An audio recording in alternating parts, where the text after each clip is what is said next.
Om Ajnanatimirandhasya Jnananjanashalakaya Chakshurunmilitam Yena Tasmai Shri Gurave Namaha Mukam Karoti Vachalam Pangum Langhayate Girim Yat Kripatamaham Vande Shri Guru Dinatarinim Paramananda Madhavam Shri Chaitanyeshwaram Namo Vishnupadaya Krishna Preshaya Bhutale Srimate Bhaktivedanta Swami Niti Namine Namaste Saraswati Devi Gauravani Pracharine Nirvishesha Shunyavadi Paschatya Deshatarine Jai Shri Krishna Chaitanya Prabhu Nityananda Shri Advaita Gadadhar Shivasadi Shri Gaura Bhakta Vrinda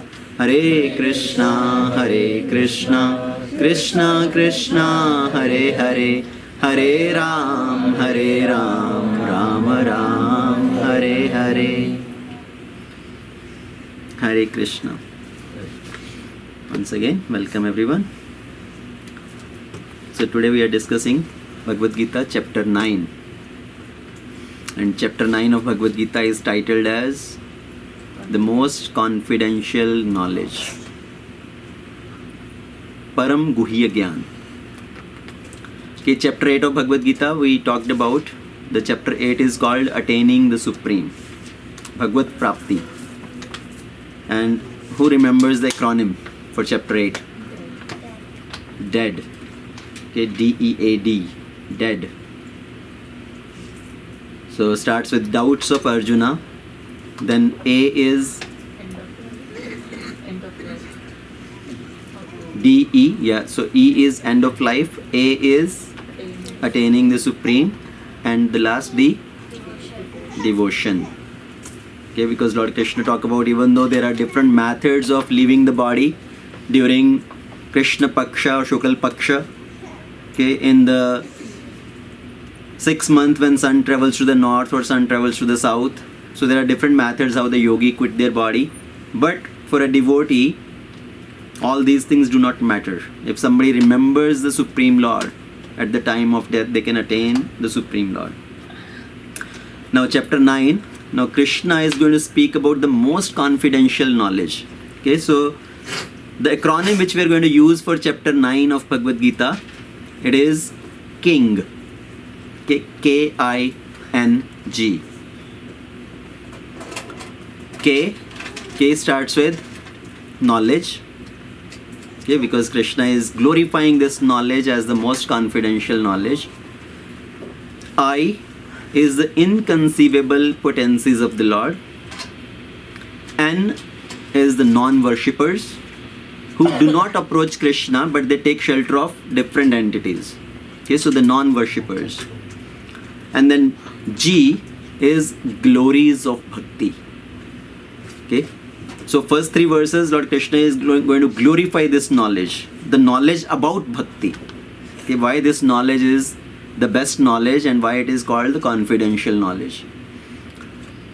So it starts with Shri Bhagavan Uvacha Idam tu te guhyatamam pravakshyami anasuyave jnanam vijnana sahitam yat gyatva mokshase shubhat.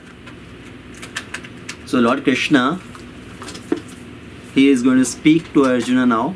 So Shri Bhagavan Uvacha, Lord Krishna said, Idam tu te guhyatamam. Now I am going to speak to you the most confidential knowledge. So as we know, there is good, better, best.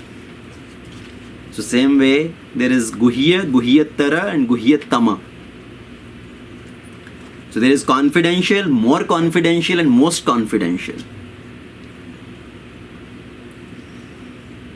What is the confidential knowledge which Krishna speaks in Bhagavad Gita? What is the guhya knowledge?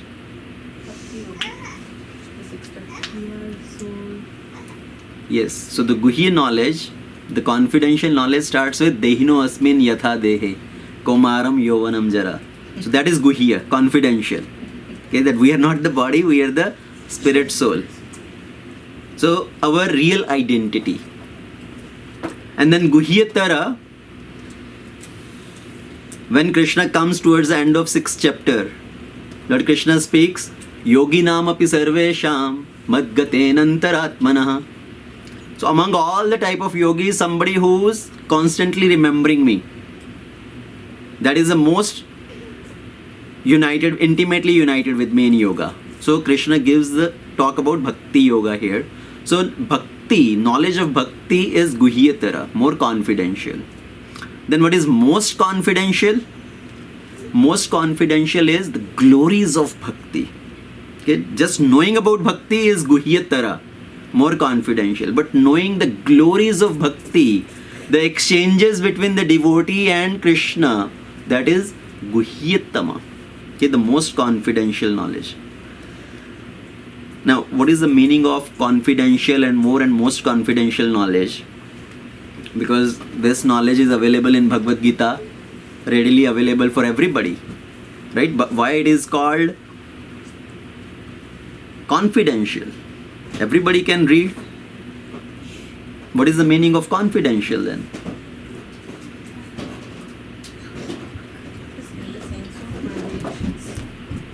Yes, even though the knowledge is available to everybody, but our understanding of that knowledge is not based on our own endeavor. It depends on the revelation by Lord Krishna. More we are surrendered to Krishna, more we become non-envious towards the Supreme Lord and towards the devotees of the Lord. To the level, to the extent of our submission, this knowledge becomes revealed. So this knowledge is given to us by revelation, not by our own endeavor. Somebody cannot think, oh, I am a scholarly person, I know Sanskrit, I can read Bhagavad Gita and all the Vedas. They cannot understand this knowledge. They cannot understand Krishna. So, Krishna is saying, now I am going to explain this most confidential knowledge to you, which is the glories of this devotional service. And as if Arjuna is asking, so this is the most confidential knowledge, is there a qualification to understand that most confidential knowledge? Right? Is there a prerequisite? So Krishna says, Pravakshami anasuyave. I will impart this knowledge unto you because you are not envious. So that is the qualification. So qualification to receive this knowledge is non-envy. First of all, non-envy towards the Supreme Lord. Non-envy towards Krishna. Generally, people have enviousness towards Krishna also. Right? They cannot accept Krishna as a Supreme Lord. Many people, Mayavadi, Brahmavadi, they cannot understand Krishna as the Supreme Lord. They will say, I am God, you are God, everybody is God. Why Krishna? He is claiming himself to be the Supreme Lord. So, the qualification required is non-envy. Like generally, the Mayavadis who believe in, it will come later on in the chapter also, where Lord Krishna is speaking about, there are three categories of people, Ekatvena, Bahutvena and Vishvatomukham. Okay, somebody who, Ekatvena means they think everybody is one. I am God, you are God, everybody is God. Okay, so they go with this philosophy that Krishna is present everywhere. Okay, Supreme Lord is present everywhere in the form of his energy. So he has just become available in the form of his energy. He does not have his own separate identity. Okay? And they think the Supreme Lord, he is Satchit Anand. And I, as the living entity, I am also Satchit Anand. So he is Satchit Anand, I am Satchit Anand, Satchit Anand. So he and I are equal. It's like you say Barack Obama, he is the president of America, he is an American. I am also an American. So X is equal to Y, Y is equal to Z, so X is equal to Z, right? Mathematical formula. There is Barack Obama, he is, or it's Biden currently. So Biden is American and he is the president of country. I am also American. So I am president of country. So people come up with that sort of logic. They say, Supreme Lord is Satchitanand, I am also Satchitanand, I am that Supreme Lord. Aham Brahmasmi. So Aham Brahmasmi, their philosophy is I am also that Lord. So people are envious towards Krishna. They will say, why Krishna is claiming himself to be the Lord? It's just like if I ask you, Prabhu, from which college did you graduate? Okay, and you tell me, oh, I graduated from MIT. Where do you work? Oh, I work in the best automotive company. And I will say, oh, okay, you graduated from MIT, you work in a best automotive company. Why are you so proud about this? Is it being proud because somebody asked the question and the person is just telling honestly? Is it not about being pride? Right? He is just telling what you asked. So same way here, Arjuna is asking, so Krishna, can you tell me who is the Supreme Lord? And Krishna says, I am the Supreme Lord. And somebody says, see, why Krishna is telling I am the Supreme Lord? Well, somebody asked him and Krishna is honestly telling. So people are envious about Krishna also. So that's why Krishna says they cannot understand this most confidential knowledge. So the prerequisite to understand this knowledge is Anasuya way. Because Arjuna, you are non-envious to me, I am going to reveal this knowledge to you now. So one is enviousness towards Krishna, and also there is enviousness towards so many different things. We have envy towards other people. Somebody is more wealthy, somebody is more powerful, somebody is more reputed, somebody is more well settled. Even among students, somebody is the topper in the class, other people may have envy towards that person. So there are envy in every category, in every field. Now, because we bring that baggage with us when we come in the process of bhakti, so we bring that baggage here also. There may be enviousness among devotees also. So that is what baggage we need to overcome. We need to give up that enviousness tendency towards other people to be able to understand this knowledge. To the extent one becomes non-envious, to the extent one becomes more and more submissive to Krishna, this knowledge becomes revealed. And then further, as if Arjuna says, okay, so what is the benefit of gaining that knowledge? What will I get by getting this knowledge, most confidential knowledge? Yat gyatva mokshase ashubhat. By gaining this knowledge, you will become liberated from this material world, from this inauspicious place. Mokshate ashubhat. So that is the benefit. You will become liberated from this conditioned life. And further, Krishna says, what is the further glories of this knowledge? Raj Vidya Raj Guhyam Pavitram Idam Uttamam Pratavakshavagamam Dharmyam Susukham Kartum Avyayam. So this knowledge is the king of all knowledge. Raj Vidya Raj Guhyam. So this is the king of knowledge and this is the most confidential knowledge. Pavitram Idam Uttamam. This is the most purifying knowledge, the topmost knowledge. Susukham Kartum Avyayam. And this is going to provide everlasting peace, and it is joyfully performed. So this is going to bring everlasting happiness. Okay, so Krishna, if this knowledge is so wonderful, if bhakti is so wonderful, so here first of all, let's say Krishna is talking about Kevala Bhakti, Shuddha Bhakti, okay, in chapter 9 of Bhagavad Gita. So Krishna started with Bhakti from chapter 7, in chapter 8 further explained, and now chapter 9 is Kevala Bhakti, Shuddha Bhakti, the topmost Bhakti. See the progression of Bhagavad Gita, if we see, first 6 chapters of Bhagavad Gita, there Krishna is taking us from karma to bhakti. Okay, that is the progression. And then the last 6 chapter, 13 to 18, it is from jnana to bhakti. But the middle 6 chapter, Krishna is mainly speaking about bhakti. Okay, so there is no other mixing of karma or jnana in this. There is pure bhakti here. And among this middle 6 chapter also, chapter 9 is considered as the most essence of that bhakti. So here Krishna says this is the most confidential knowledge. By knowing this, somebody will attain everlasting peace, and this is joyfully performed.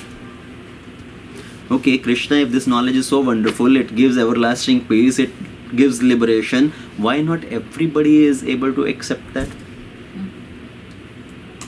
it's not that Arjuna is really asking these questions. Krishna is understanding his mentality and explaining these, because people will have that sort of questions, right? So Krishna is going in that flow. So why not everybody able to accept that and everybody able to perform that? So Krishna says, text 3, Ashraddhadhana Purusha Dharmasyasya Parantapah Aprapya Mam Nivartante Mrityu Samsara Vartamani. So why not everybody able to accept that? So people who do not have faith, who do not have faith in Krishna, who do not have faith in the scriptures, in the words of Krishna, they are not able to understand Krishna, they are not able to accept Krishna, and they are not able to take up this process. So the people who are not able to take this process, who are not able to accept you, what is their destination? What happens to them? So that's what Krishna is saying. Aprapya mam nivartante. They don't attain to me. They fall down. And where do they go? Mrityu samsara vartamani. They keep going into the cycle of birth and death. Okay, so they get entangled within this material world. They keep going through the cycle of birth and death. They do not attain unto me. So Krishna, how to develop faith in you? Okay, so people who do not have faith in you, they get stuck in this material world. So how to develop faith in you? So text 4 through text 10, now Krishna talk about his opulences. Okay, his inconceivable potencies. How we develop faith in Krishna? How can we develop faith in Krishna? When we know more about Krishna, when we know his powers, when we know his sweetness, then we can develop more faith in Krishna, right? So that's why Krishna speaks about his opulences. And in more detail, Krishna will talk about his opulences in chapter 10 and chapter 11, the opulences of the Supreme. Here, briefly, Krishna is talking about his opulences in the sense, what is his relation with this material world, how Krishna create this material world, how Krishna maintain this material world. Even though Krishna is the creator, he is the maintainer, he still remains aloof from this material world. He does not get entangled with this material world. So that is what Krishna is explaining through text 4 to 10, that I am the one who creates this material world. Everything comes from me. And at the end, everything get dissolved and it again enters back into Krishna. And in the next cycle of creation, everything again comes out and get manifested. So even though this manifestation, unmanifestation is happening, all these living entities are put into this material world, Krishna says, I do not get entangled with this. I remain aloof. And finally, fast forward, text 10, Krishna says, Maya adhyakshena prakriti suyate sacharacharam hetunanena konteya jagad viparivartate. Okay, so this material nature, this is one of my energies. It is working under my direction. O son of Kunti, producing all moving and non-moving beings.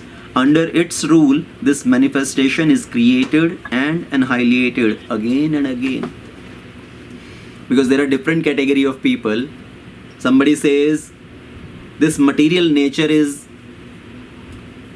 the supermost. It's a supreme. Material nature is supreme because everything is working based on this nature. Nature is manifesting everything. So nature is ultimately supreme. Somebody will say karma is supreme. Okay, everything depends on karma. So people have different philosophies. So here, what is Krishna telling? Maya adhyakshena prakriti suyate sacharacharam. So this material nature is working under my direction. Okay, so material nature is not independent. Material nature is not supreme in that sense. This material nature is Krishna's one of the energies.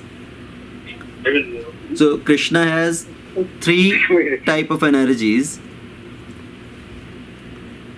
External energy, internal energy, and then marginal energy. So what are these 3 different energies? External energy is this external manifestation, this material world, this material creation. So that is happening through the agency of external energy, which is material energy. And then there is internal energy. Internal energy is through which Krishna is maintaining his supremacy in terms of his supreme spiritual world. And Tathastha Shakti, the marginal energy, that is called Jiva, living entity. So the living entity is marginal energy, Tatastha Shakti, Tata Sthita, okay, Tatastha Shakti. So we are marginal potency. We can choose to be in the care of external energy, or we can choose to be in the care of internal energy. Just like Prabhupada gives example that if somebody is on the beach, okay, they can choose to be on the sand or in the water. They are at the borderline. So that is marginal position. So living entity is marginal energy. And in internal energy also there are three categories, three divisions. Okay, what are the three divisions of internal energy?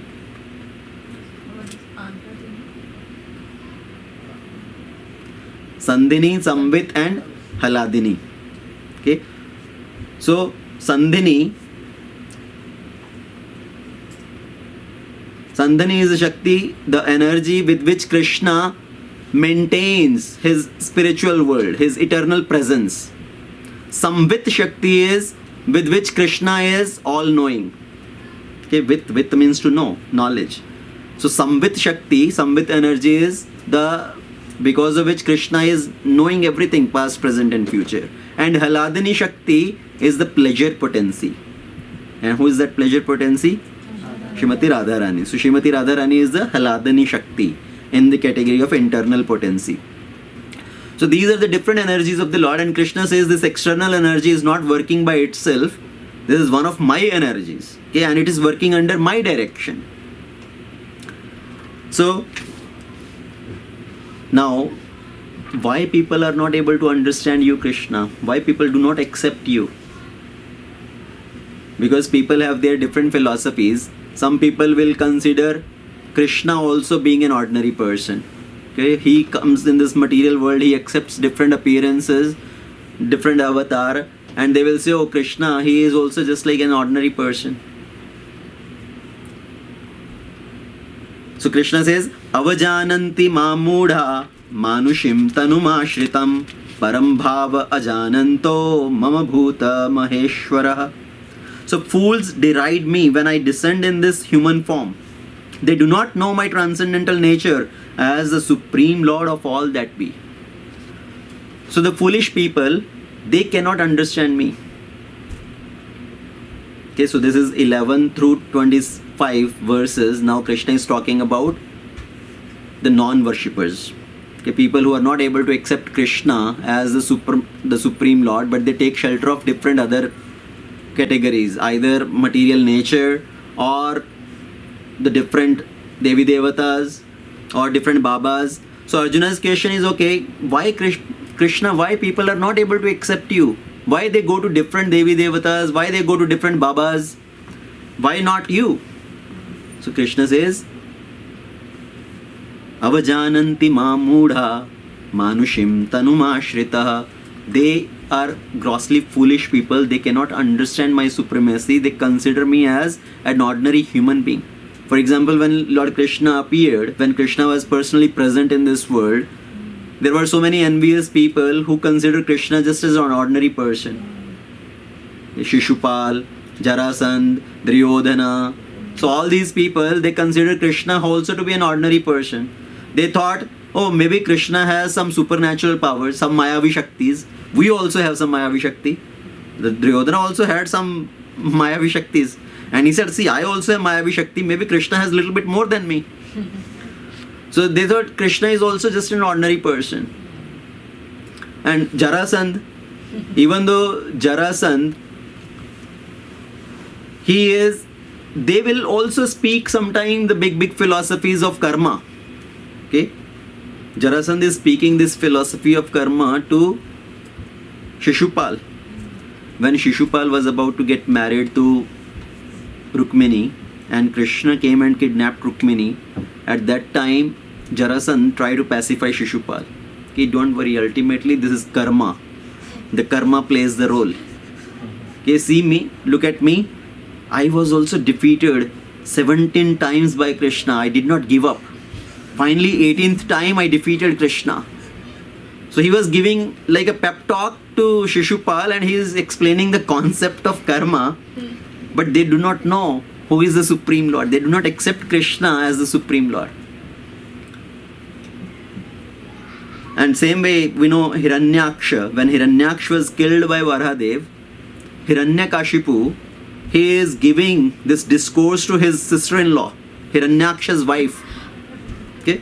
He is also telling, he is speaking about this philosophy of karma. Ultimately, karma is everything. Karma is supreme. What can be done?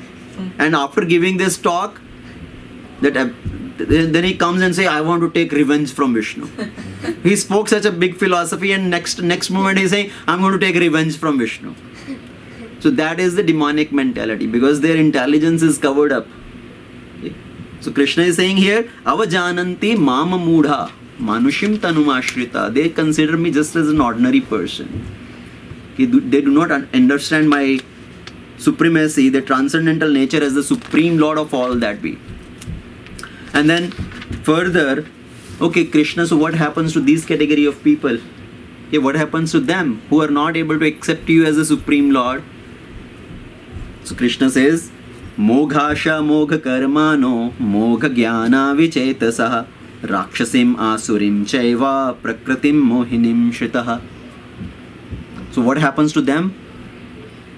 So those who are bewildered, they are attracted by the demoniac and atheistic views. Rakshasim asurim chaiva.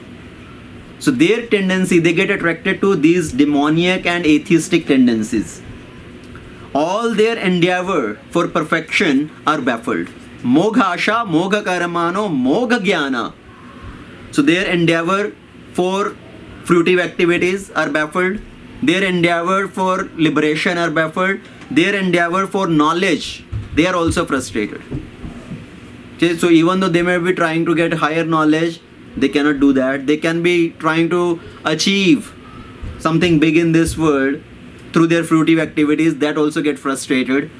And they may be endeavoring for liberation, that also gets frustrated. So all their endeavor in this category, they get frustrated. Moghasha, mogha karamano, mogha jnana vichetasa, rakshasim asurim chaiva, prakritim mohinim shritaha.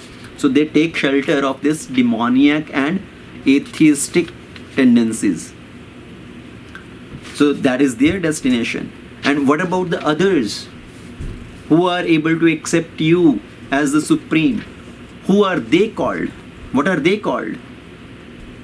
Who are those people? So Krishna says, Mahatmanam stu mam partha devim prakritim ashritaha bhajante ananya manaso gyatva bhutadim avyayam. So here Krishna talks about the Mahatmas. That there are other category of people who completely take shelter of me, they accept me as the supreme. And whose shelter have they taken? So Krishna says they have taken shelter of my divine energy. Mahatmanams tu mam partha devim prakritim ashrita. So there are other category of people who do not accept Krishna. They have taken shelter of the atheistic and demoniac nature, demoniac propensities. But the people who take shelter of my divine energy, devim prakritim ashrita, they are called Mahatmas. Okay? Because they serve me with wholeheartedly.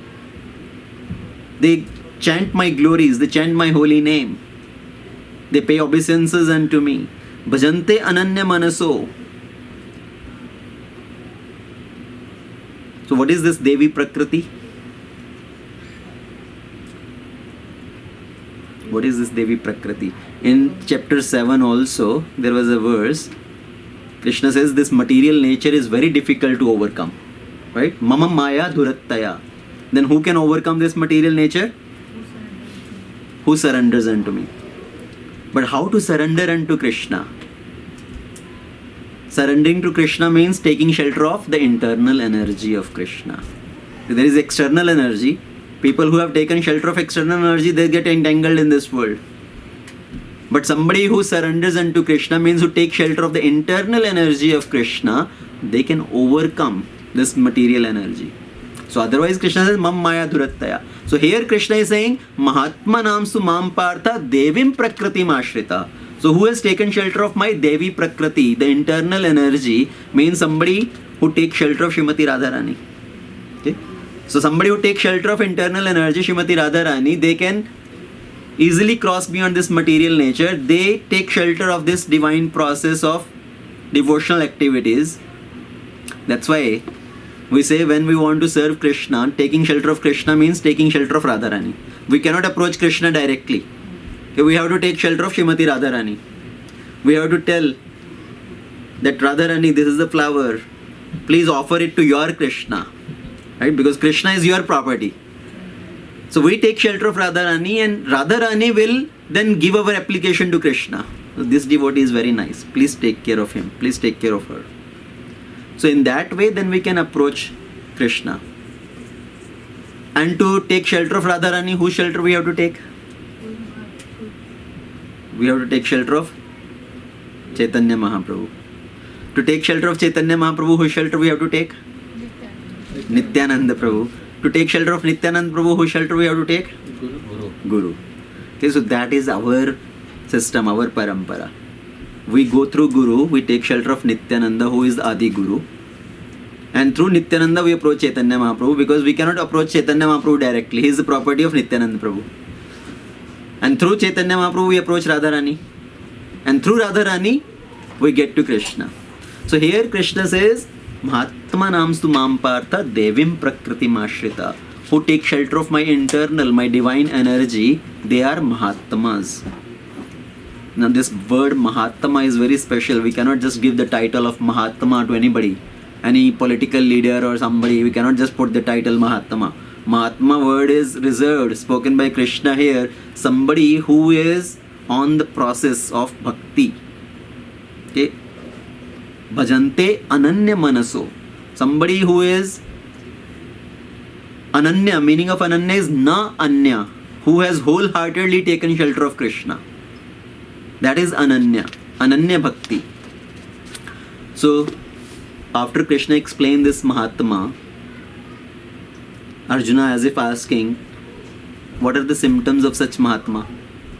If I meet somebody walking on the road, how will I recognize him? Yeah, how I recognize such Mahatma? What are their characteristics? What are their symptoms? So Krishna talk about that. Satatam kirtayanto mam yatantascha dridavratah namasyantascha mam bhaktya nityayukta upasate. So in chapter 9 there are so many wonderful verses. One after another, all are so beautiful verses one can memorize. So Satatam Kirtayanto Mam. What are their symptoms? How do I recognize them? They are always chanting my glories. They are always chanting my holy name. Satatam Kirtayanto Mam. Yatantascha Dhradavrata. They are endeavoring for me with full determination. Namasyantascha Mam Bhaktya. They pay obeisances unto me. Nityayukta Upasate. They are always serving me. They are always worshipping me. So those are the symptoms of Mahatma, how somebody can recognize that, oh, this is a Mahatma, this is a Ananya Bhakta who is constantly chanting the name of Krishna, always engaged in Krishna, always engaged in thinking about Krishna, serving Krishna, working hard for Krishna.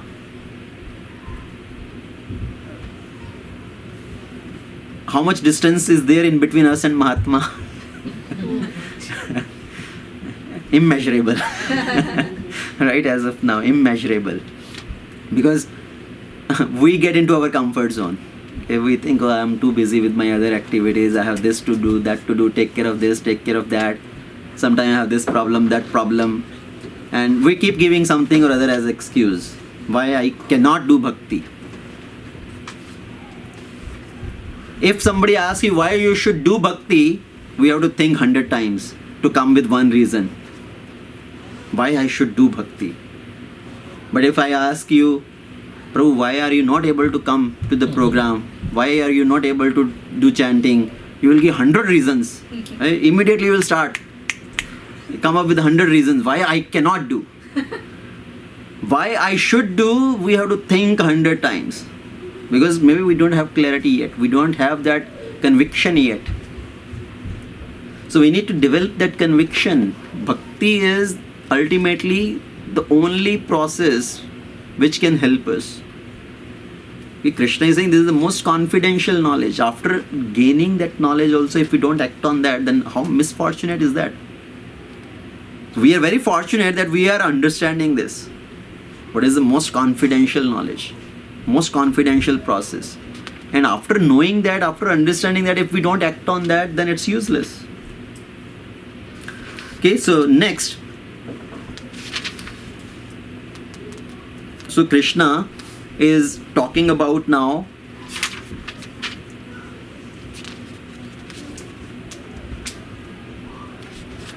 text 15. Krishna talk about those three category of people further who do not take shelter of Krishna because they are distracted by different things. So here Krishna says Jnana Yagyena Chapyanne Yayanto Mamupasate Ekatvena Prathaktvena Bahuda Vishvato Mukham. Others who engage in sacrifice by cultivation of knowledge worship the Supreme Lord as the one without a second, as diverse in many and in the universal form. So there are three categories. Ekatvena, Bahutvena, Vishvato Mukham. Okay, Ekatvena means they consider the Supreme Lord is everywhere, everybody is one. Everything is same. Another category is that he has manifested in many different forms. All are same things only. All are different forms of Krishna, different Devi Devatas. Ultimately, they are all same Supreme Lord. There is no difference between different personalities. Everybody is ultimately equal. If you want, you can worship him. If you want, you can worship her. Ultimately, everybody is same. Prathaktvena. He has separated himself into multiple different forms. Okay? And Vishvato Mukha means he is available in his universal form. This whole material world is expansion of Krishna. So about the universal form, Krishna will talk about chapter 10 and 11, his opulences. Here, now briefly talking about people who are attracted towards this concept of Ekatvena Bahutvena, that ultimately everything is one. I am God, you are God, everybody is God. Or the different Devi Devatas, they are manifestation. Manifestation of that same Supreme Lord. Everybody is same, you can worship anybody. Okay, so here now Krishna in the next set of verses talk about people who, why people take shelter of other Devi Devatas. Because first of all, they do not have understanding, clear understanding, what is the difference between the Devi Devatas and the Supreme Lord. Okay, what is the difference between Jiva, Devi Devatas and the Supreme Lord? So what is the difference between Jiva, Devi Devatas and Supreme Lord?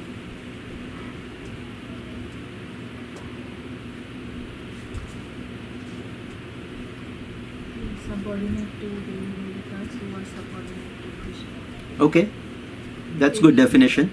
Devi Devatas are like a agency, the ministry of the Lord. Okay. So let's understand with a simple analogy. Okay, let's say in a company there is a CEO. Now the CEO has hired the different departments, the heads of different departments. Head of finance department, head of HR department, head of technical department, like that. The CEO directly himself does not hire everybody. He does not directly engage with everybody. So he has arranged these different department heads. So these department heads will further hire people under them in that particular department, and they engage with those people. They kind of exchange with those people. So same way in this material world, there is Supreme Lord. He has created this material world, but he himself does not entangle with this material world, and he appoints various representatives. So all these different Devi Devatas, Indra, Chandra, Varuna, Surya, they are all the representative of the Supreme Lord, the head department heads.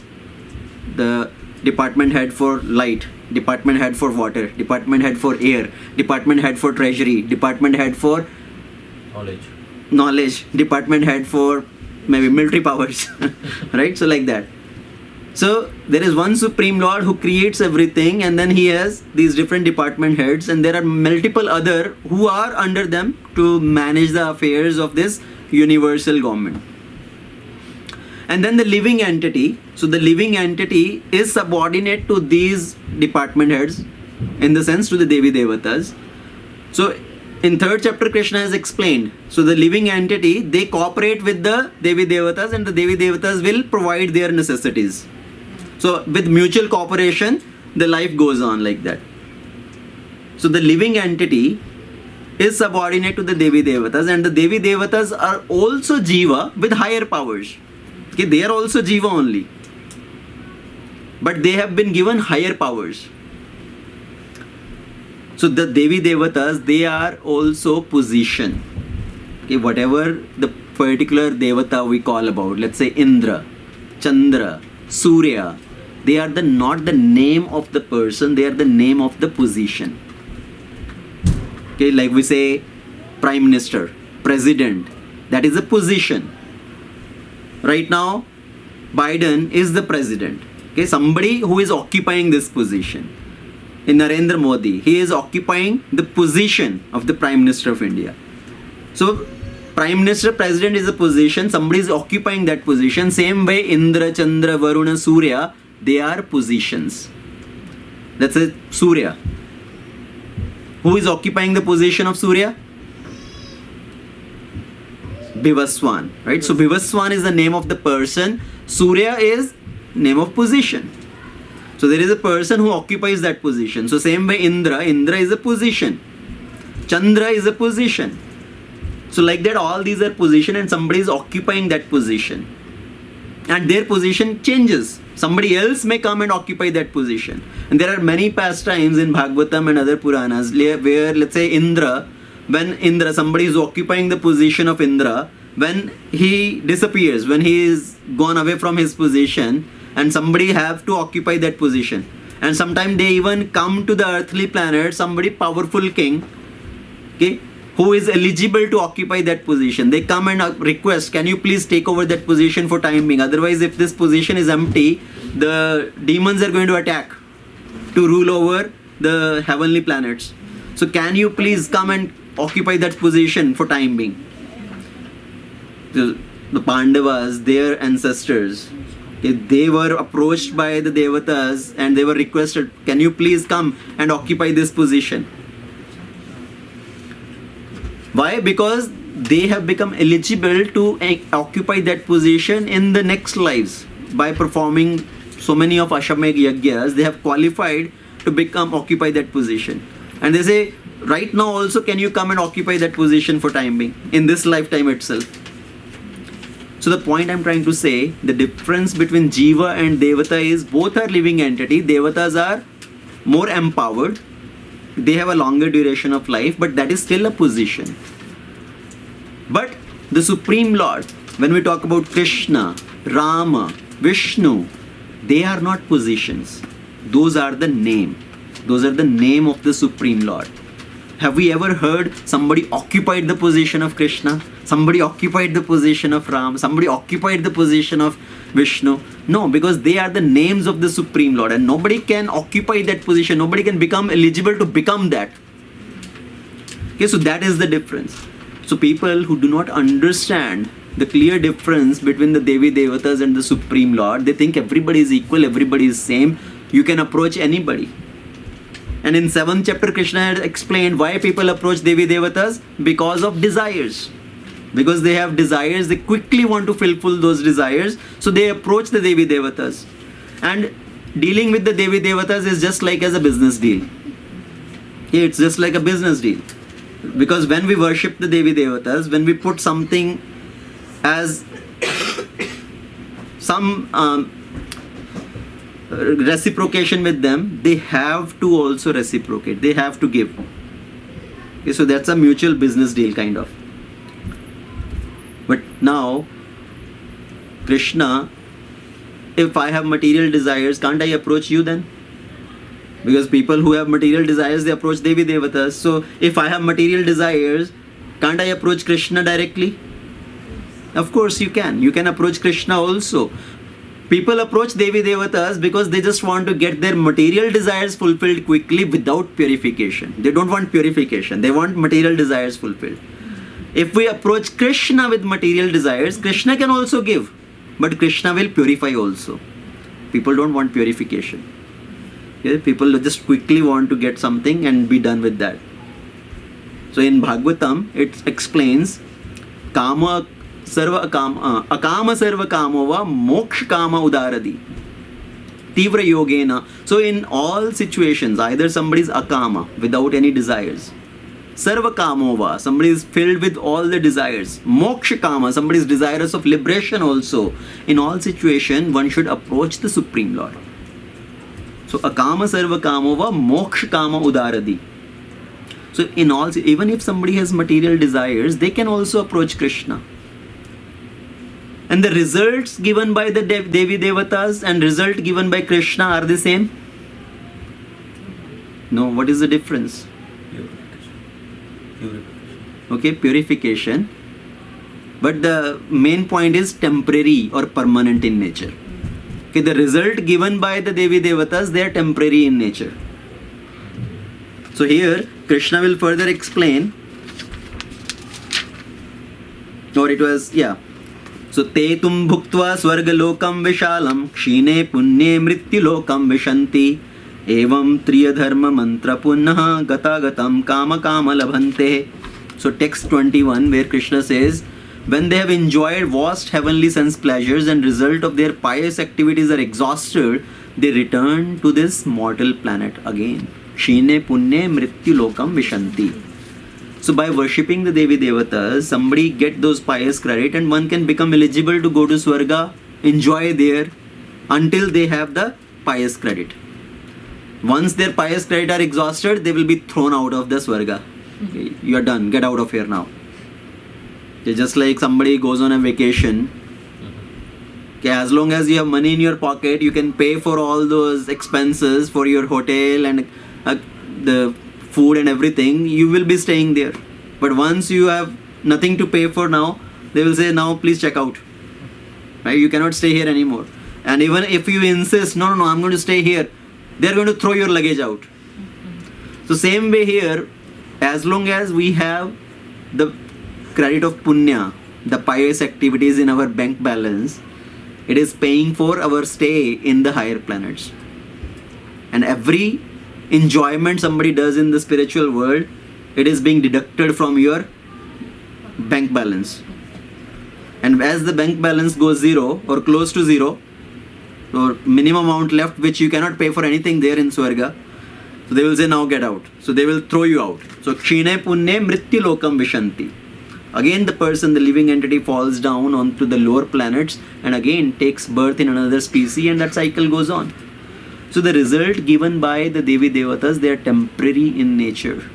Whereas when somebody approaches Krishna, somebody serves Krishna, becomes eligible to go back to the spiritual world, after attaining to the spiritual world, there is no return back. So Krishna says, in 15th chapter also it will come where Krishna says, that supreme abode of mind, when somebody approaches that, he does not return back to this material world. Okay, so that is the difference of results. Result given by the Devi Devatas, they are temporary in nature.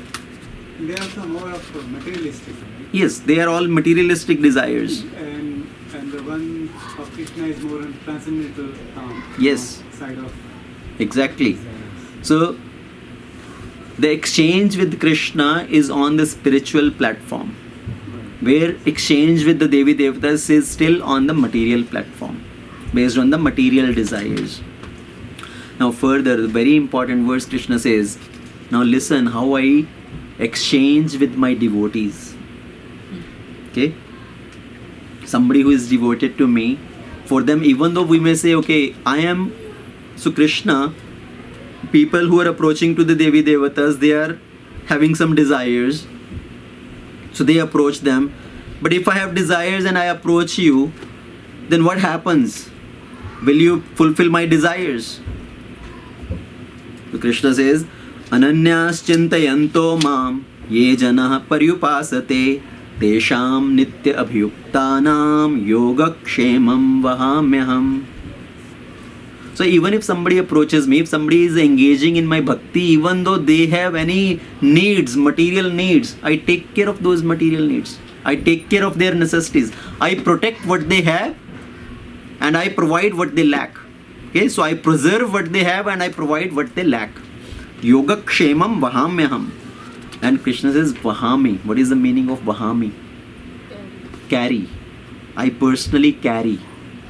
Okay, that is Krishna's statement here. I personally carry whatever my devotees are lacking. So we should apply that in our practical life here, practical application. Sometimes we think, oh, I need this, I need that, I am lacking in this thing, lacking in that thing. First I need to fix those problems, then I can do bhakti. Krishna says, I preserve what you have and I carry what you lack. Krishna, I am very sick. How can I do bhakti? Krishna says, you do bhakti. I will give you the health. I carry what you lack. Krishna, I am in problem of money. I am in need of money. Okay, you be fixed in your bhakti. I will provide you what you need for your maintenance. Maybe what you are desiring is not needed for you. Right? That's why Krishna is not giving. Maybe it's not needed for you, because if we get that, maybe we'll get more distracted. So here Krishna says, Ananyas chintayanto mam. Those who worship me with exclusive devotion, meditating on my transcendental form, to them I carry what they lack and I preserve what they have. And there is a very famous story on this. Okay. Some of you may be knowing that story. Prasad Prabhu, you know that story? Yeah, I don't know the specific details, but I know the outline of it in general. So there was one devotee, Arjunacharya. He is a very wonderful devotee of the Lord. Okay, always chanting the holy name, and he is teaching other students also. And he just sustained himself by begging. And once it so happened that after few days also, he goes for begging and he does not get anything. And he has not eaten for few days. His wife has not cooked anything. He have not eaten anything. And morning, he is sitting reading Bhagavad Gita. And as he read this verse, Ananyas chintayanto mam ye janah paryupasate tesham nityabhyuktanam yogakshemam vahamyaham. Krishna is saying, I carry what they lack. And he got doubt in the mind. Krishna is saying, I come and I carry what you lack. And here, I am devotee of Krishna and Krishna is not providing for me. So many days have passed, I have not eaten, I have not got anything. So, looks like something is wrong in this. He took a pen and crossed that verse here on Bhagavad Gita. Something is wrong, I cannot trust on this one. And then he went out for begging. And that day, as he was away from the house, two small children came. One blackish color, one white complexion, carrying big baskets with so much of groceries. He knocked on the door. His wife opened the door, saw these two small boys standing at the door with so much of groceries, vegetables and grains and everything. She asked, who are you? We are your husband's disciples. He has sent us. And she took everything and kept inside. Please come, take the meal. I will cook something quickly and you eat and then go. No, we will have to go. Otherwise your husband will become angry at us and our Guruji will become angry at us and he'll beat us. And as she noticed that on the back of this black boy there were some marks on the back. Okay, some as if beaten by the stick, hunter or stick. Some lines were there. How did this happen? She asked, how did this happen? Oh, Guruji, he has beaten me. How come my husband beat you? I don't trust. He is such a gentle person. No, he beaten us because we said something, he did not agree with that and he has beaten us. And they just gave the groceries and ran away. And after some time, Arjunacharya came back and his wife had prepared nice meal And he asked, from where did all this come? Oh, two boys had come. And they delivered all these groceries. And one was black complexion, another one was white complexion, golden complexion. And one of them told that our Guruji, they said they are your students and you have beaten them. And Arjuna Acharya, in his mind, he got this realization that this is Krishna and Balram who personally came to deliver these groceries. And he realized that because I did not have faith, I had crossed those words of Bhagavad Gita. Yoga Kshemam Vahamiham. Krishna personally come and delivers what we lack. So Krishna is maintaining us in all situations. He is providing for us. And we have to be very patient in all these different troubling situations. Maintaining our faith on Krishna. Sometimes people get discouraged, distracted when some situations come in life which we are not able to understand. Okay, why Krishna did not protect these devotees? Let's say this Bangladesh incidents happen, or this something happened here, and people start doubting why Krishna did not protect. So what is Krishna's protection really mean? Krishna's protection is simply may not be necessarily for the body. Krishna is always protecting our bhakti. Okay, Krishna is making sure we are progressing in our bhakti. It may not be necessarily protecting our physical existence. Yes, Krishna can protect that also.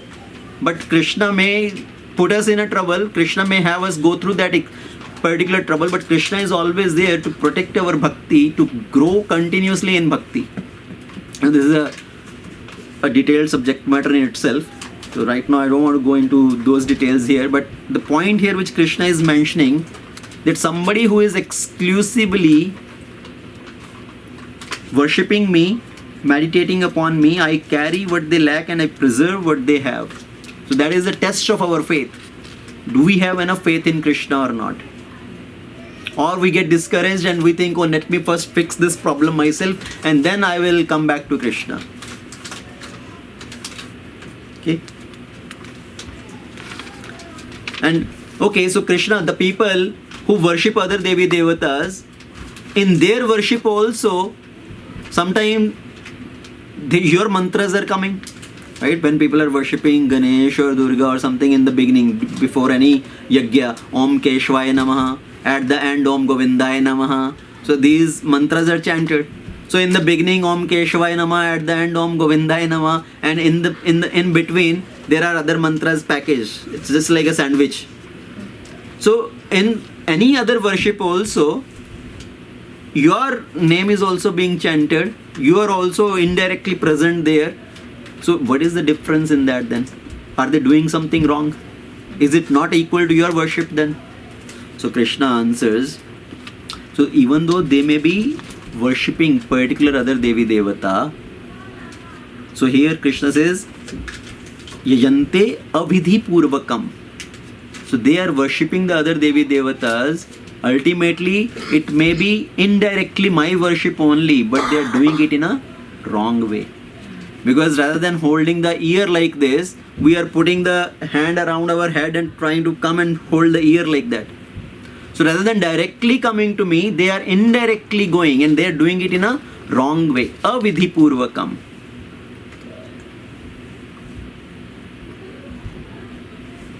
So sometimes people say, okay, worship of any devata also, ultimately it will reach to Krishna. Then what is the difference? So yes, our worship may, some part of our worship may reach Krishna, but the worshipper does not reach Krishna. Okay, just like somebody put the water, take a bucket of water and put in the river. And that water may reach the ocean. But the person who has thrown the water, that person doesn't reach the ocean. So worship somebody is doing of other Devi Devatas, portion of that worship, because Krishna is also invoked in that, whatever puja they are doing, they are invoking maybe Krishna also or Vishnu also in that. So the portion of that worship reaches Vishnu or Krishna, but the worshipper does not reach Krishna. Why? Because they are worshipping a particular deity. So Krishna, that's why I say Krishna says yayante avidhi purvakam. They are worshipping in a wrong way. But Prabhuji, this ministry is also created by Krishna only to manage. Yes. Right? So if we start like going to like CEO, it's hard to go to CEO directly. Yes. So That's why it is managed this way. yeah. So And no, you have a valid point here. So people come up with this argument actually. So because Krishna has made this arrangement, because we cannot directly approach the CEO, we have to approach our manager, our boss there. But here in this case, even though while working the Devi Devatas, their tendency becomes for some material gain. Okay. Whereas when we approach Krishna, our tendency is not just for material gain. We have to grow beyond the material gain. And we can approach Krishna. Another way, if the people put this question is, if we give up the worship of Devi Devatas, will they not become angry at me? Because I have been serving these Devi Devatas. Now all of a sudden, if I stop worshipping that particular Devi Devata, will they not become upset at me? Will not be offending them?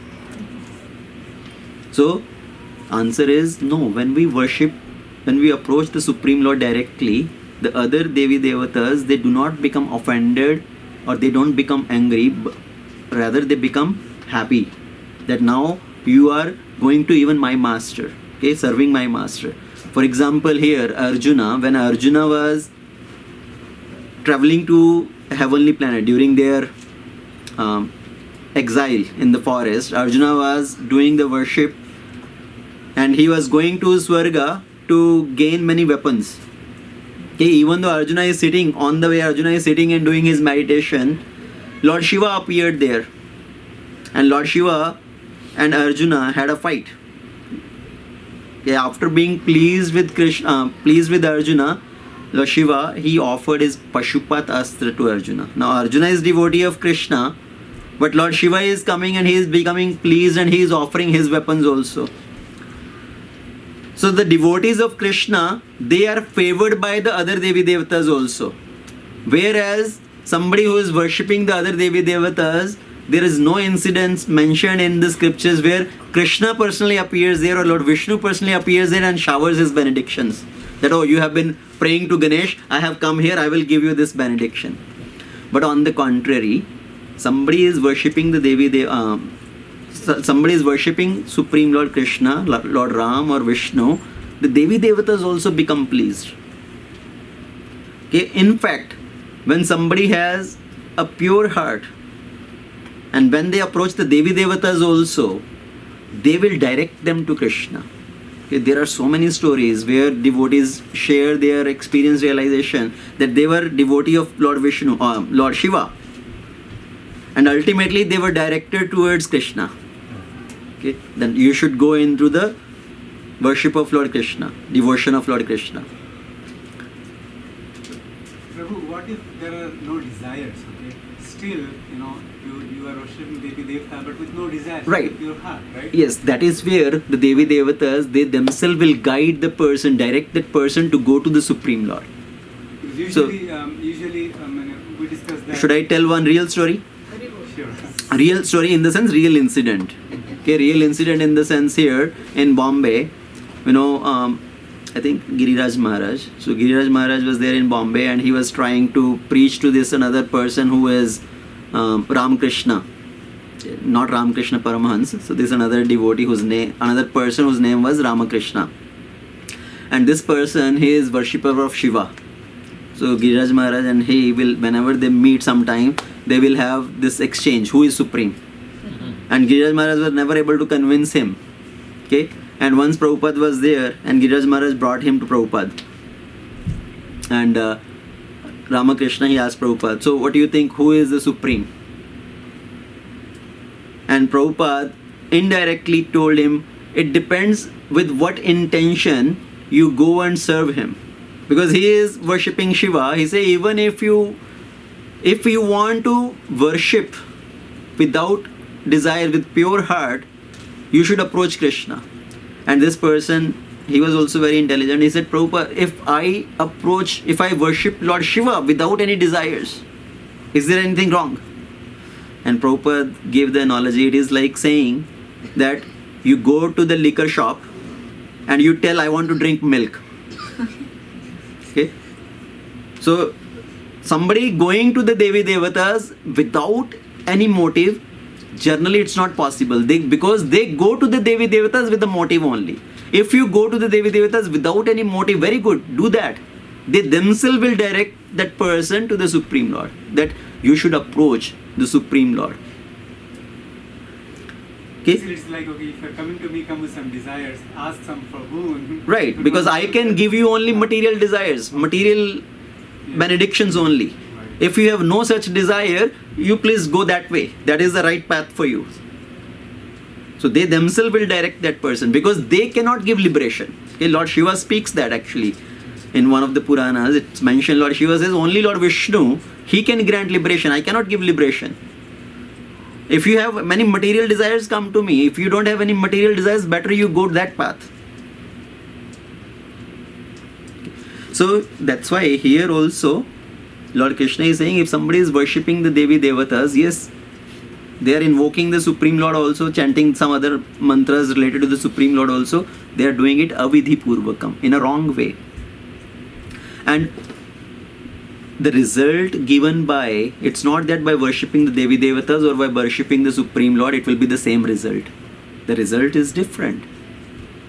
Okay, so Krishna says, Yanti deva vratah devan, pitra yanti pitra vratah, bhutani yanti bhuteja, yanti madhya janopi mam. So those who worship the demigods, they will take birth among the demigods. Somebody worship the Pitra, they will go to the Pitra. Somebody worship the ghost and hobgoblins, they will go to them. And somebody worship me, they will come reside with me. So somebody worships the Devi Devatas, at the most they can go to Swarga. Somebody worships the Pitra, they will go to Pitra Loka. Somebody worships the ghost and hobgoblins, they will reside among them. I got the whole Halloween scenario here. If people worship the ghost and all this nonsense things, that is what their consciousness becomes. And Krishna says, somebody worships me, they will come to live with me in Goloka. Okay, so living in Goloka, Vaikuntha is different than living in Swarga. So the result obtained is different. So up to here, Krishna talked about people who approach different things, right? Different entities in terms of Devi Devatas or as a universal form and all. Text 26 onwards. Okay, text 26 to 34. Now that is the ultimate kind of crux of this chapter, where Krishna is talking about the glories of Bhakti. Okay, the last section of this chapter, glories of Bhakti. So from text 26, now Krishna is talking about his exchange with the devotees only. Okay, how he exchanged with the devotees, how devotees served them. Patram pushpam phalam toyam yo me bhaktyah priyachati tadaham bhakti upaharitam ashnami priyatatmanah. If one offers me with love and devotion a leaf, a flower, a fruit or water, I will accept it. Okay. So Krishna is saying, I am not asking some opulent things from you. All I am asking from you is love and devotion. With love and devotion, whatever somebody offers, even a leaf, a flower, a fruit or water, I will accept that. Okay. Rukmini Devi, see, once Satyabhama was she was doing some Paryovrata or something, okay, where at the end she had to give some, donation. Okay, and Narad Muni said, in donation I want to have Krishna. Okay, give Krishna to me. Now she pleaded, how can I give Krishna? Please ask me anything. I will give you anything. And then Narad Muni settled it, okay, give me the gold and rubies and pearls equal to the weight of Krishna. And Satyabhama was very proud. Okay, and she put Krishna on the scale, on one side Krishna, and on one side she started putting everything. And nothing is, all her jewelry, her gold and everything is exhausted, but it's not able to match with Krishna's weight. So then Rukmini comes and puts one leaf of tulsi, and Krishna's side of the scale goes up. Okay, so one leaf of tulsi offered with love and devotion can overpower. So Rukmini offered one leaf of tulsi which was pleasing to Krishna. not all the offerings of this gold and everything. And then, so Patram Pushpam, offering Pushpa, offered by Gajendra. Okay, Gajendra offered just a flower. In that dire situation, when his leg is being swallowed by the crocodile, after 1,000-year-long battle, finally he just plucked one flower and called out, Govinda, Madhava. And Lord Krishna personally appeared there riding on the Garuda and saved Gajendra. So Gajendra offered only one flower. Fruit. Who offered fruit? Shabari, Vidurani. Okay, so they offered just the fruit to the Lord, and Lord accepted that, offered with love and devotion. And Toyam, water, or we can say milk, offered by Mother Yashoda. Okay, so Mother Yashoda offered her milk to Krishna, and Krishna enjoyed it. So Patram Pushpam Phalam Toyam. If somebody offers some basic things also, Krishna is not asking about all opulent things. But if somebody is not able to offer anything, just offer water, leaf, flower, that's fine. Krishna will accept that. Krishna is only hungry about our bhava. Bhava grahi janardhana. But if we have the ability to give, we should give whatever we can.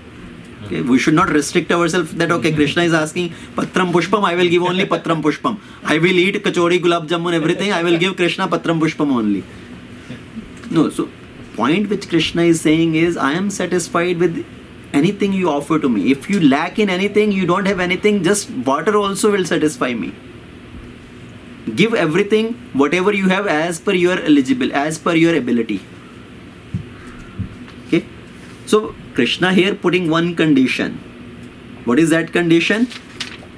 Jo me bhaktya prayachati. With devotion, if somebody offers. Now Arjuna as if asking, but Krishna, if I don't have any devotion, then what do I do? Okay, I'm not having any devotion. If I cannot offer you with devotion, then what do I do? How do I approach you then? So Krishna says, Yat karoshi, yat asnasi, yat yuhosi dadasi, yat tapasyasi kaunteya, tat kurushva madarpanam. So whatever you do, whatever you eat, whatever you offer or give away, whatever austerities you perform, do that as an offering to me. Even you are engaging in your karma, you are engaging in any activities, any austerity you are performing, just do that as an offering to me. That, okay, I am doing this for Krishna. So that will please me. I will become pleased with that. So Krishna is asking about not our dhan. Krishna is not asking about our tan. Krishna is asking about our man. Right? We sing generally, tan man dhan sab tera, tera tujhko arpan kya lage mera. So we sing that, but do we really implement that? Right? We say, oh, my wealth is for you, my body is for you, my mind is for you. But ultimately everything is for me only. We don't give anything. So Krishna is not hungry after our wealth. He is not thinking, oh, you do very hard work for me, labor hard for me. Krishna is just saying, engage your mind in me, your consciousness. So, now as if Arjuna is asking, okay, Krishna, you look like you are very partial towards your devotees. Okay, you take side of your devotees. You are saying for your devotees, you do everything. Okay, you provide everything what they lack. But what about other people? So you are partial towards your devotee. You take special favor. You give special favor to your devotees. So Krishna speaks. Samoham sarva bhuteshu name dveshyasti na priya ye bhajanti tu mam bhaktya maiteteshu chapyaham. So Krishna says, I envy no one, nor am I partial to anyone. I am equal to all. But there is a but here. Ye bhajanti tu mam bhaktya. But those who render service unto me in devotion is a friend. He is in a me, and I am also a friend to them. So I take special care of somebody who is serving me wholeheartedly. But I do not envy anybody. I do not do special favor to anybody. I do not envy anybody. Okay? It's not that somebody is envious to me and I send them to hell forever. Okay, I'm going to put you into the hell forever. So I am not envy towards anybody. I am not partial to anybody. I am equal to everyone. But somebody who shows special relation with me, I also exchange with them equally. I also reciprocate with them. So in 4th chapter also Krishna had mentioned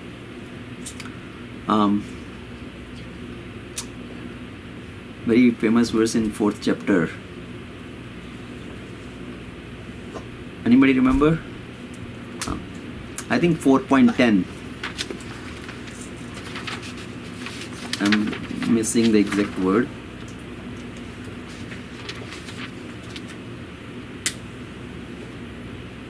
Ah, 11, 4.11. Ye yatha mam prapadyante tams tatheva bhajamyaham. As one reciprocate, as one surrenders unto me, accordingly I reciprocate with them.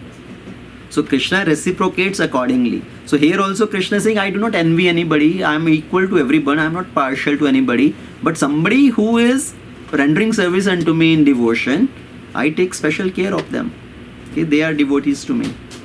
Just like the sunshine is equally available to everybody. Okay, sun is not going to say, oh, this person, he is very envious, I am not going to enter into his home. Sun is available, sunshine is available for everybody. But if somebody himself blocks all his windows, puts curtain, I don't want sunshine to come into my home. So what can sun do about that? Right? So same way, if somebody shuts him off towards Krishna, I have nothing to do with Krishna, I don't want to deal with him. So Krishna says, okay, I will just provide basic necessities. Basic necessities are readily available for everybody in terms of light, fire, water, air. Everybody is equally available for everybody. But somebody who reciprocates with Krishna, renders service unto Krishna, then Krishna takes care of that person. So it's our choice. As let's say if there is a tower, the cell phone signal tower, more you go away from that tower, your reception is very poor. And as you get closer to that tower, you have a good reception. So same way, as we are closer to Krishna, we have good reception from Krishna.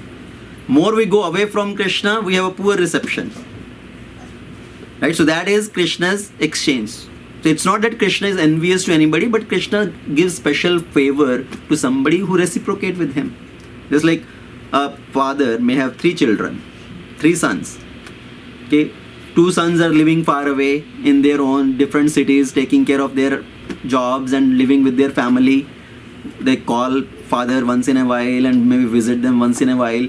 The 3rd son is staying with the father. He is taking care of the father. So father is equal to everybody. He will say, the other people who are living far away also, they will say, okay, be happy. Okay, my blessings are on you. But the one who is staying with them, who is serving them, they have a special loving exchange with that. That is what Krishna also does. Krishna is somebody who is reciprocating with me, who is engaging in devotional service to me.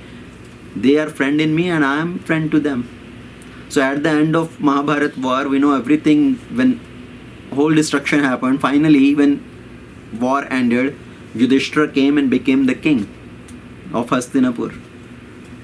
And one day, as Krishna is still living with them in Hastinapur, and Yudhishthira was so much agitated one night, and he is having this guilt that I was the cause of all this destruction. Okay, so many people got killed because of my greed, because I wanted to become the king.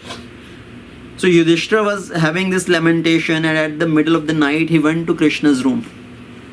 And as he came to the door, Krishna is sitting in a lotus posture and meditating. And Yudhishthira came, called Krishna multiple times, and Krishna is absorbed in his meditation. And finally Yudhishthira came, and Krishna came out of his absorption. Yudhishthira asked, the whole world meditate on you. You are the Supreme Lord. Everybody meditates on you. On whom are you meditating? And Krishna said, in Kurukshetra, is one person who is still there, who has not given up his life, his body. He is still there and he is remembering me every moment. And I am remembering that person.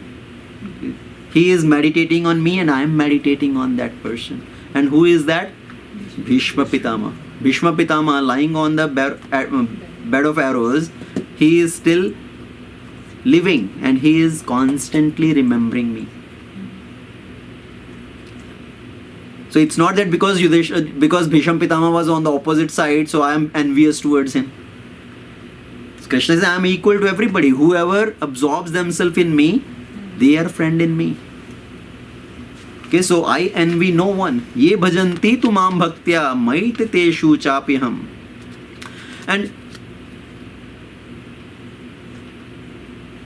And Krishna says, even if somebody has taken to this process of bhakti,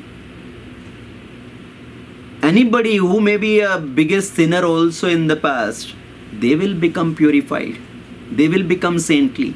And somebody, after coming in the process of devotion, if accidentally they commit something wrong, but they continue in this process, then they are also to be considered as Mahatma. They should not be considered as the sinners. So Krishna says, this is text 30 and 31 are very wonderful verses. Krishna says, Api chetsu duracharo bhajante mam ananya bhak sadhureva sa mantavya samyak vyavasthito hi saha. Even if one commits the most abominable action, if he is engaged in devotional service, he is to be considered saintly because he is properly situated in his determination. Okay, as we say, every saint has a past and every sinner has a future. Okay, whoever has become a saint now, maybe they had a past, maybe they had committed some sinful activities in the past, but now they are saintly people. And every sinner has a future. Somebody who is a sinner now, he also has a future, he also has a scope. If somebody takes to the process of bhakti, if they are with determination engaged in this process of bhakti, they are to be considered as Mahatma. Api chetsu duracharo bhajte mam ananya bhak sadhurev. They are also to be considered as sadhus. Okay, saintly people. So now here Krishna is not giving a license to commit sinful activities on the strength of bhakti. Okay, we should understand that very carefully. It's not a license that okay, I am doing bhakti, so I can do anything nonsense. Still people should consider me saintly person. Krishna is talking about accidental scenario. Okay, by accident, if somebody ended up committing something wrong, in that situation, if he continues with his devotional service, he is to be considered saintly. Accidentally something happened, not that he committed intentionally. If somebody is committing intentionally and then thinking, oh, I'm a devotee, I'm chanting the holy name and I will go and slap that person or do something wrong to that person, but I will still be considered a good devotee. No, that will become as an offense. Okay?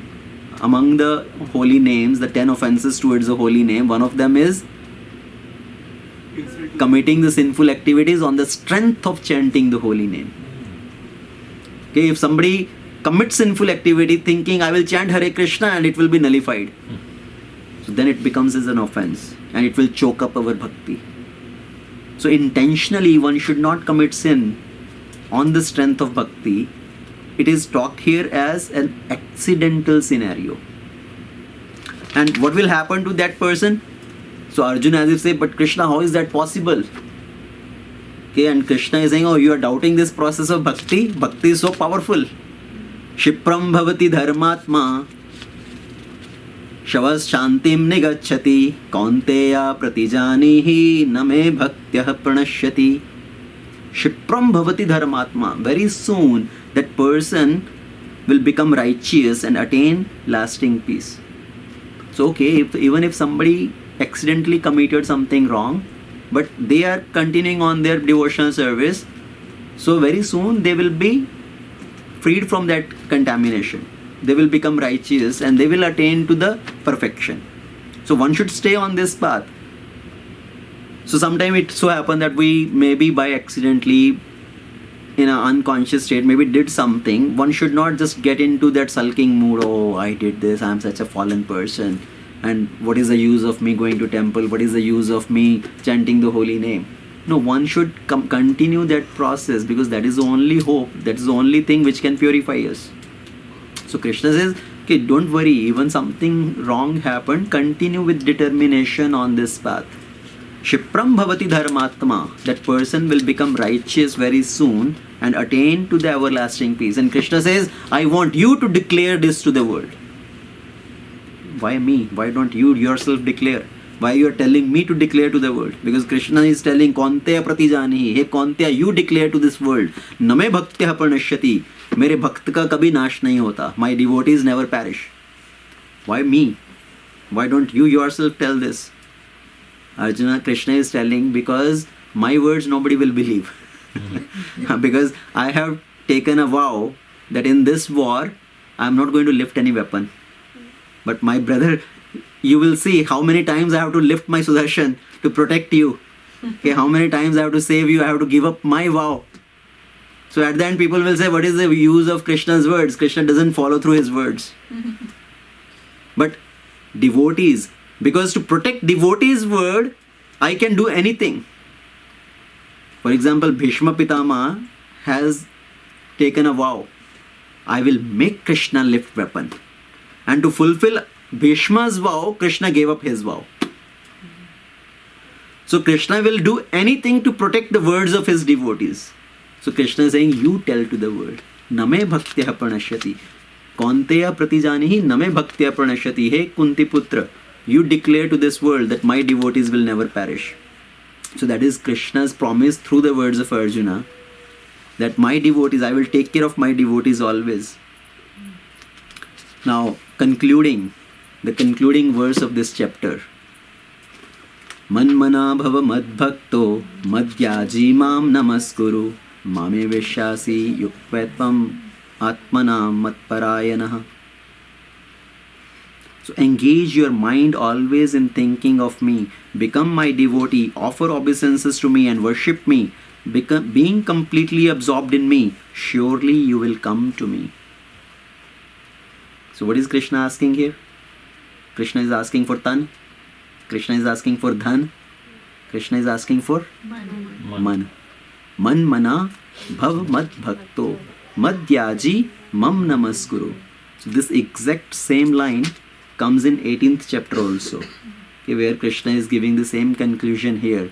Man mana bhava mad bhakto madhyaji mam namaskuru mam evashyasi satyam te pratijanihi priyoasi mein. Yeah. So the first line is exact same. What is Krishna saying? So Krishna was giving that conclusion at the end of Bhagavad Gita. But rather than waiting till the end, Krishna entered that here also. Okay, because this is so important. Man mana bhava mad bhakto. So somebody may give their wealth to Krishna. Okay, you go to ask for some charity, some donations. People say, yeah, take some, I can give some donation. More than that, I cannot do anything. I don't have time to come. I don't have time to come to satsang to hear katha. I can give some donation. So some people can give donation. Some people may say, I don't have nothing to give. I don't have anything to give. I can engage my body in service. Okay, I will come and do some volunteering. But I cannot give anything. I don't have much. Some people may give money also. They can do some service also. And so there may be many people who are doing some physical service, but still the mind may be somewhere else. Right? They are engaging their body, but they are not conscious of Krishna. So Krishna is not just asking for our money. Krishna is not just asking for our bodily service. What Krishna is asking, along with that, I want your man, your consciousness. Man mana bhava. Engage your mind in thinking of me and remembering me. Offer obeisances unto me. Become my devotee.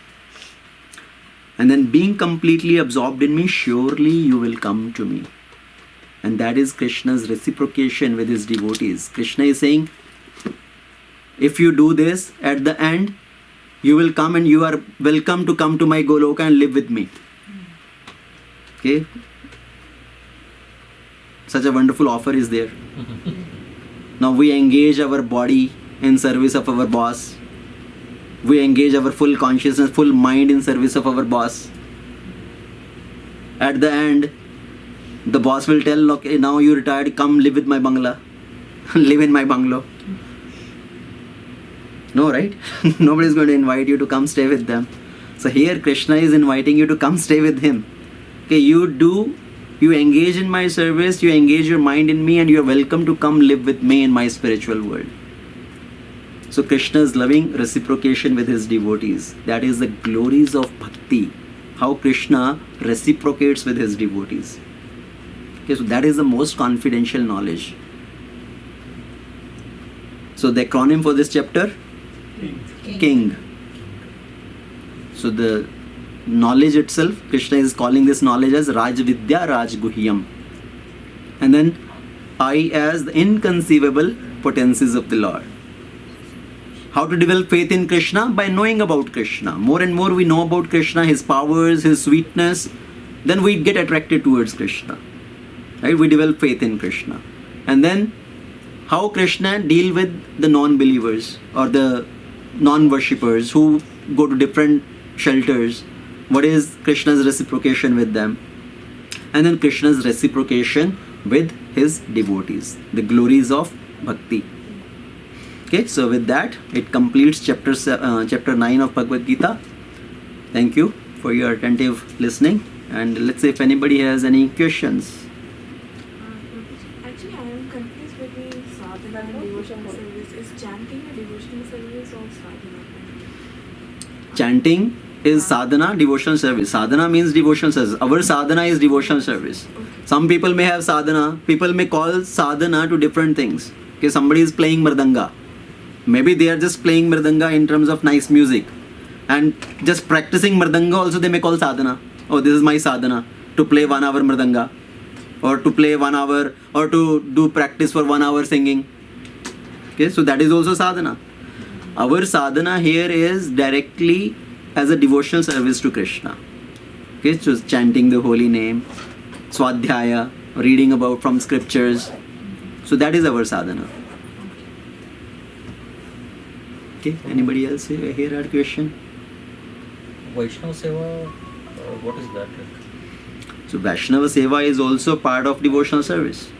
So Krishna says, somebody who is the devotee of my devotee, he is my devotee.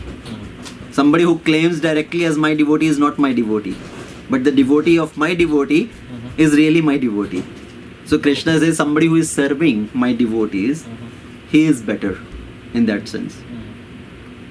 So our philosophy is Das Das, Daser Anudas. Okay, we should consider ourselves as a servant of the servants. So somebody who is serving Krishna, if we help them in their service, so Krishna becomes very happy with that. You know, he is serving my servant. So that's why we approach Krishna through Guru. Right? We serve Guru. Because Guru is engaging in service of Krishna. So we assist Guru in his service to Krishna. Okay? Also, I was just confused. What are the characteristics of the 3 potencies of the Lord, especially the marginal potency? The characteristics of marginal potency. Yeah. Is So- it just to jump between, like? So marginal potency, it will acquire the qualities based on with which it associates. When we associate with material nature, we acquire the qualities of this material world, the 3 modes of material nature. The passion, ignorance and goodness. And when we want to associate with the internal potency of the Lord, then we go to the Shuddha Sattva. So based on with what we associate more, we develop those sort of qualities. Okay, so we want to go from material energy to the spiritual energy, to internal energy. So we need to raise from the platform of ignorance, passion, goodness to go to the pure goodness, Shuddha Sattva. So means when we are chanting, we are dancing in the kirtan, we are doing all these activities, that time we are under the control of the internal potency. Yes. So we are taking shelter of the internal potency. So engaging in these activities only possible when we take shelter of internal potency. Okay. So more and more we take shelter of internal potency of the Lord, more we can better we can engage in these activities. So people, Otherwise, it will be external only. We are externally doing these activities, but we have not taken shelter of internal energy. so the souls in Goloka Vrindavan are in internal and they are Yeah, they are always in the care of internal potency of the Lord. Okay, when we want to come out of that, then Krishna sends us in the care of external energy. When we fall down in this material world, as soon as we come in contact with the material nature, okay, we get entrapped in the three modes of material nature.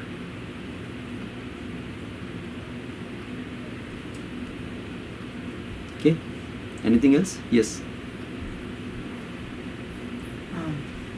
That what this is the first time I heard about chapter 9. There are some takeaways for me.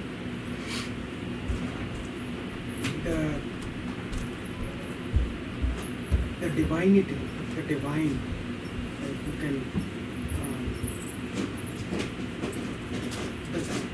can gain the knowledge through divine. Okay, Or, yes. like, that's what chapter 10 is. That divinity can come by many means. Okay. And it is also dependent on the guna of that particular person.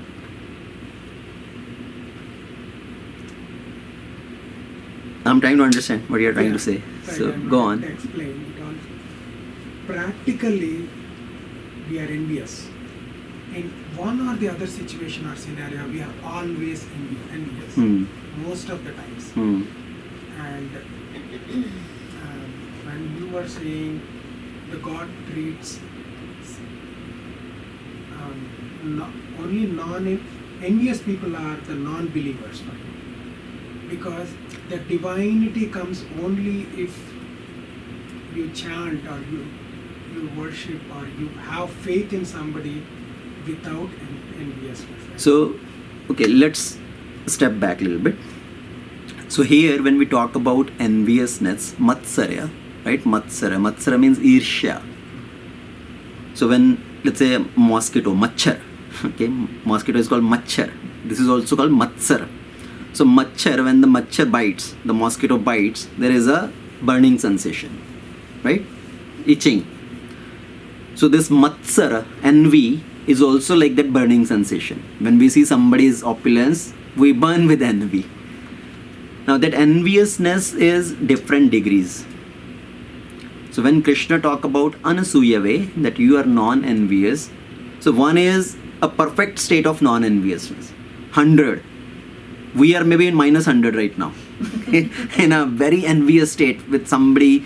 So somebody may be envious towards Krishna also, somebody is envious towards other living entities for various reasons. So as our enviousness, the degree of enviousness reduces, we also start to gain this knowledge. We may not be at a perfect state yet, but we are becoming eligible, more and more eligible to gain this knowledge as our degree of enviousness reduces. Yes, I cannot claim I am fully free from envy. Yes, there is envy. But as the level of enviousness reduces, our understanding of this spiritual subject matter or the revelation by Krishna, that increases. Okay? So it's not that we have reached 100% enviousness, that's why we are able to read Bhagavad Gita. No, we are not at that level yet. That's why we see, when we started reading Bhagavad Gita, maybe the level of understanding, first time we read Bhagavad Gita, very little understanding. Second time read Bhagavad Gita, little more understanding. Next time, 10 times, little more understanding. After 20 years, little more understanding now. Why is that happening? As per the level of purification, the level of the enviousness reducing and surrender to Krishna increases. So both things are there. Level of enviousness is reducing, level of surrender to Krishna is increasing. And based on that, Krishna will reveal this knowledge. That's why many people said that as you read Bhagavad Gita, More and times more your understanding you will matures, understand, more and more. different aspects of Bhagavad Gita. Yeah, we understand complete different meaning. We may have read same verse, understood differently, after 10 years read same verse of Bhagavad Gita, now understanding is completely different because Krishna is revealing that more and more now. Okay, so both things are there. Enviousness has to reduce, surrender has to increase. Okay? Yes, Raju. When we read more and more, then the envious will be slowly reduced along with the sadhana. But by that time, now in this material world, so mostly for example, in office, if people are in the same level, okay, and people are trying to show their work and they want to create a more dependency, and during that time maybe the envious will come. Yes. So And, we need to control that. And also whenever there is a neighbors or anyone relatives, so if we are going in little further, that also will in our mind that some kind of envious will start. So how to handle parallelly along with sadhana. Yeah, so it has to equip with basic philosophy that everybody, whoever, somebody, whatever they have got is based on their karma. Okay. My karma, quota of my karma is this much and I am getting based on whatever is due to me. And somebody, even though right now they may be less qualified than me, but they are getting more than me, it's their karma. Okay, they are reaping the result of their karma. Why should I be envy from them? Chanakya Pandit says, one should look at the gold pile of others as a pile of Poison or whatever. pile of garbage. If somebody has a pile of gold, you should look at it as pile of garbage. Okay, because I have nothing to do with that. So we should not get envy by seeing somebody else's opulent. Because whatever they have got is their karma, because they are reaping the result of their karma. Whatever I have got is my karma. Even in offices also, somebody may be younger than you, less time in the team, may get promotion. And people will get envy. Oh, this guy came after me and he is getting promoted. This is nonsense. Maybe he has previous qualification. Maybe he has some other quality which I don't have. Maybe he is better skilled in speaking, in presentation, in conveying something. I may be good at some other technical skill, but he is better in people leadership. So how do I know? So we should not get envy by seeing somebody getting something better than us. If you want to check the level of your envy, or if you are getting envious or not, or if you have pride or not, is when you are sitting in a group of people and you explain your idea and somebody criticizes your idea. No, I don't think this is a good idea. At that time, what is your reaction?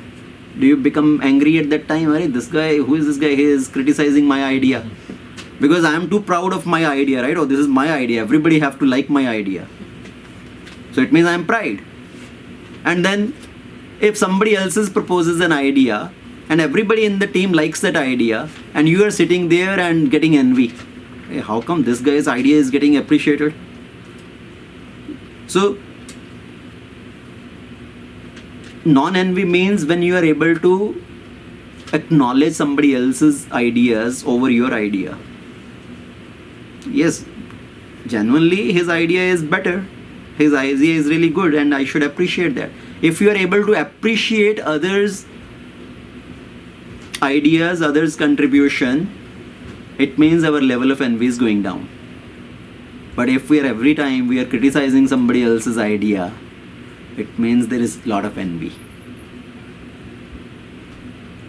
Okay. So as you develop more faith on them, you become less judgmental on them. And you become less envious. Right.